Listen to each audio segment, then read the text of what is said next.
그럼 지금부터 세상에서 가장 멋지고 흥미로운 건축물 7가지를 소개합니다. 그리스 아테네에서 북쪽으로 약 350km 떨어진 칼람바카 마을에 위치한 메테오라 수도원입니다.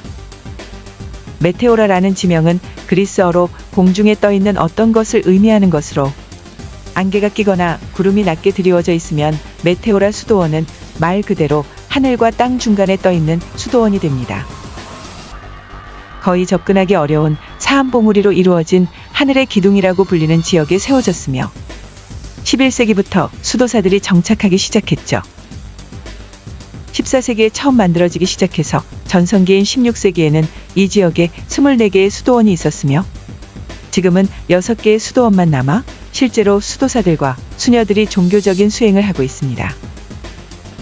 이 신성한 장소에 접근하려면 가파른 계단과 구불구불한 길을 지나야 하지만 그 수고스러움은 세상에서 가장 독특하고 아름다운 건축물을 보는 순간 일순간에 사라지며 지구에서 독특한 경험을 할 수 있다는 것으로 보상받기에 충분합니다.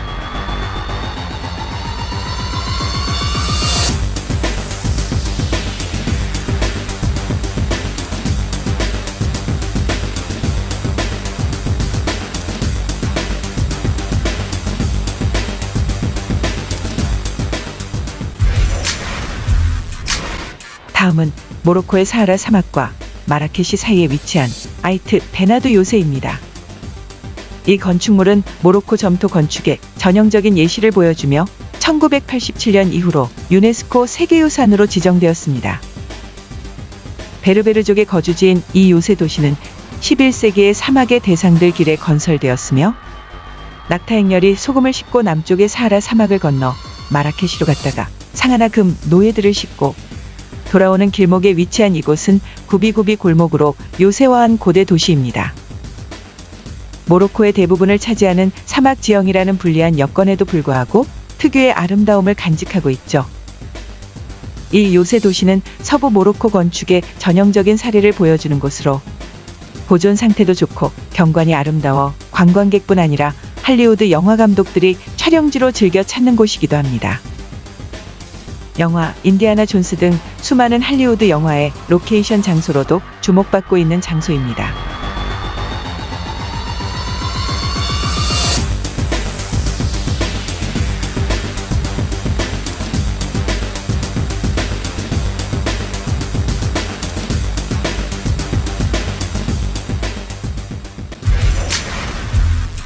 슬로베니아에 위치한 프레드야마 성입니다. 동굴 입구에 지어진 이 성의 아름다움은 보는 이들에게 동화 속 세계에 온 듯한 착각을 주기에 충분하죠. 난공불락의 중세시대의 경이로움은 800년이 지난 지금도 123m 높이의 절벽 한가운데 자리 잡고 있습니다.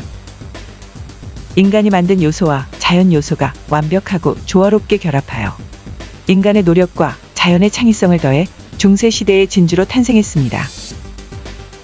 세계에서 가장 큰 동굴성으로 기네스 세계 기록에 등재된 이 성은 매우 특별하고 독특하여 세계에서 가장 매혹적인 10대 성 중 하나로 꼽힐 만큼 낭만적입니다. 성은 4개 층으로 이루어졌으며 음식 보관 공간과 예배당을 포함한 수많은 방이 있죠.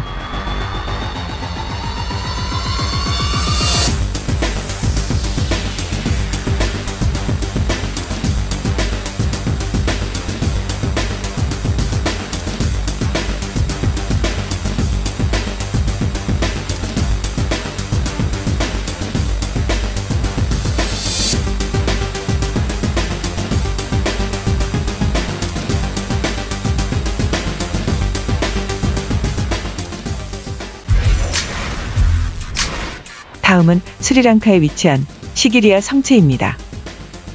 스리랑카 중부의 정글 가운데 우뚝 솟아있는 높이 약 200m 정도의 거대한 화강암 덩어리 위에 만든 요새이자 궁전이죠.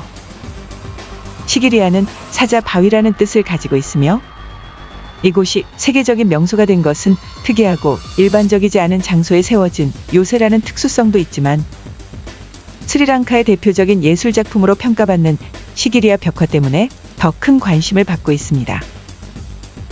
이 벽화는 왕의 시녀들의 시중을 받는 요정들의 모습을 그린 것인데 이 시기리아의 숙녀들은 당초 500명이 넘었지만 지금은 많은 부분이 훼손돼 18명만 남아있죠.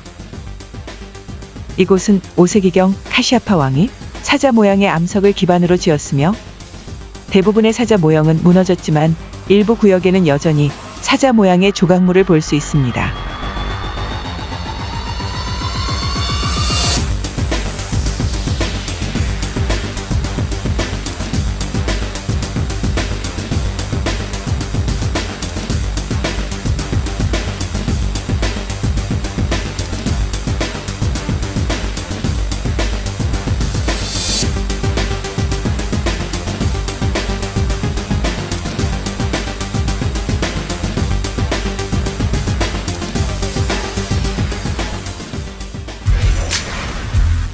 프랑스 서북부 노르망디 지방의 해안 근처에 있는 작은 섬이자 도시인 몽생미셸입니다.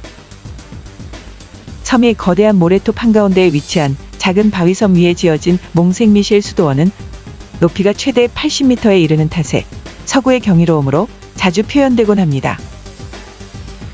수도원 건물은 11세기와 16세기 사이에 건축되었지만 군사 요새화를 위한 공사도 별도로 진행되었으며 독특한 자연 지형을 극복하여 건설된 기술과 예술적 걸작으로 손꼽힙니다.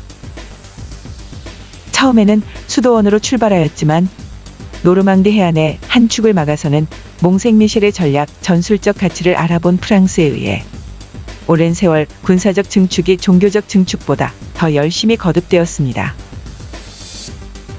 그 덕분에 19세기 말에 이르러서야 오늘날의 형태가 완성될 수 있었죠. 파리에서 4시간이나 걸리는 먼 위치에도 불구하고 프랑스 여행 필수 코스 중 하나에 포함되며 수도원의 거대한 벽 아래쪽에 형성된 마을에는 지금도 50여 명의 주민이 살고 있습니다.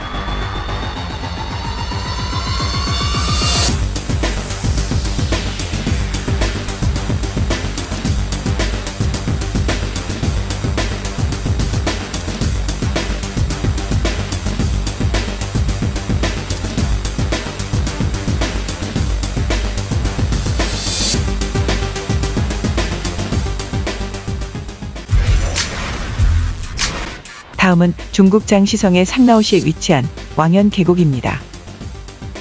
절벽에 매달려 있는 집들과 건물이 있는 고대 도시를 본뜬 것으로 유명하죠. 손으로 직접 다진 흙벽과 청석도로 노란 벽과 검은 타일 등 장시성 가옥 특성을 잘 살려 더욱 유명해진 명승지로 건설은 주로 거리와 건물이 있는 고대 도시를 모방했습니다. 계곡에는 인공 폭포도 있고 많은 사진에서 볼 수 있듯이 계곡의 풍경은 정말 숨이 막힐 정도로 너무 아름답죠.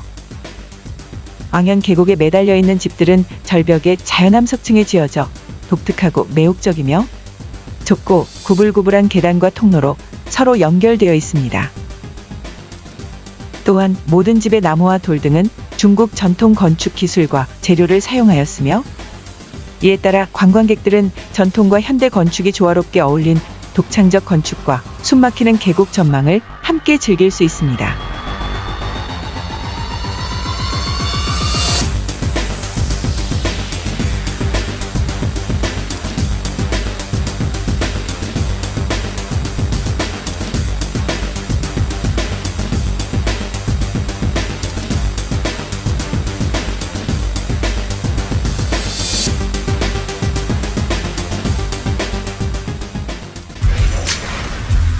길 바이에른 주 피센에 위치한 노이슈반슈타인 성입니다.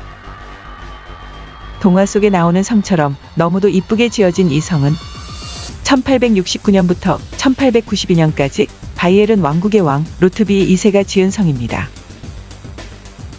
중세에 지어진 성들과는 달리 군사적인 목적은 전혀 없고 루트비 2세 개인의 피난처이자 왕이 존경했던 작곡가 리하르트 바그너를 기리기 위한 성입니다. 안타깝게도 루트비 2세 생전에는 성이 완공되지 않았으며 국왕 본인도 이 성에서 2주밖에 머물지 못했죠.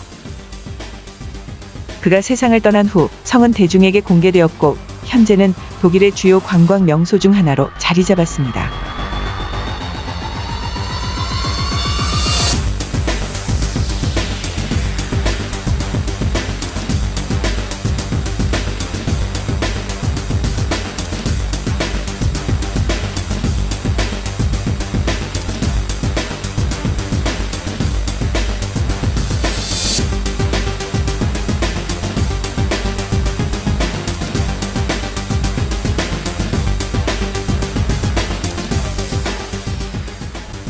지금까지 인류가 창조한 가장 놀라운 건축물 7개를 살펴보았습니다. 모두 시대적 요구와 생존을 위한 절박함에 지어진 건축물은 위대함을 넘어 경이롭기까지 합니다. 끝까지 시청해 주셔서 대단히 감사드리며 구독, 좋아요, 알람 설정 요청드립니다.